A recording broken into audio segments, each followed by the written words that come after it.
Je m'appelle Diane Abrahams, je suis directrice de la stratégie, des partenariats transverses et de l'innovation du groupe La Poste. Le groupe La Poste vient de sortir un nouveau plan stratégique pour 2030. Parmi les priorités de ce plan stratégique, on trouve le client, l'écologie, l'axe citoyen. Le nom du plan stratégique, La Poste 2030 engagé pour vous, montre bien ces priorités. On a donc souhaité accompagner la sortie de ce plan stratégique par un nouvel objet d'open innovation pour le groupe qui vient en complément des initiatives qui existent déjà dans les branches. Il s'agit de La Poste Venture, un nouveau fonds de corporate venture capital avec deux objectifs, des nouveaux services aux clients et des nouveaux parcours clients dans chacune de nos activités et la prise en compte des impacts environnementaux et sociétaux en plus de la dimension économique. Dès les premières années du plan stratégique, 35 millions d'euros seront investis dans 20 à 25 startups en seed ou en série A sur ces sujets prioritaires du groupe. L'open innovation au sens large aide déjà le groupe à se développer. Elle permet d'anticiper les évolutions des secteurs clés pour le groupe et de capter des nouveaux business models.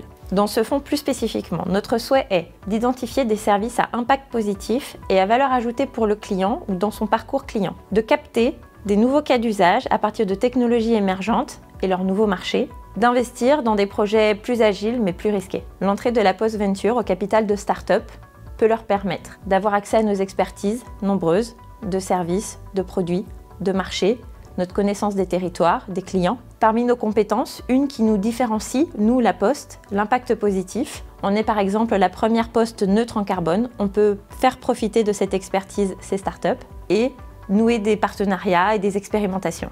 La Poste Venture offre également aux startups les compétences de notre partenaire Xange, le corporate venture spécialisé en early stage du groupe Syparex, une équipe de passionnés au service de l'innovation.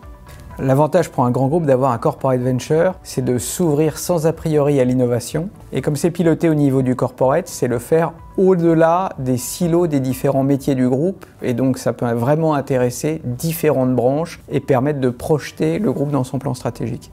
L'apport principal d'un CVC, ça doit être de permettre d'explorer des champs qui seraient impossibles à explorer dans le fonctionnement classique et traditionnel d'un grand groupe en fait, comme le groupe La Poste. L'intérêt pour le réseau d'avoir un corporate venture est simple. Les startups font tout ce que nous ne savons pas faire. Nous souhaitons être ouverts sur le monde extérieur, innover, changer. Pour moi, c'est l'occasion en fait d'avoir un regard extrêmement large sur toutes les technologies possibles. Je suis convaincue en fait que la puissance des solutions qu'on pourra développer pour la performance du groupe se trouvera dans les combinatoires de technologies. La Poste Venture peut nous apporter clairement deux jambes sur lesquelles on va pouvoir fonctionner. Une première qui est l'impact, la puissance, la force de frappe. Et la deuxième qui est l'agilité, la capacité d'innovation, la capacité d'ouverture grâce aux startups.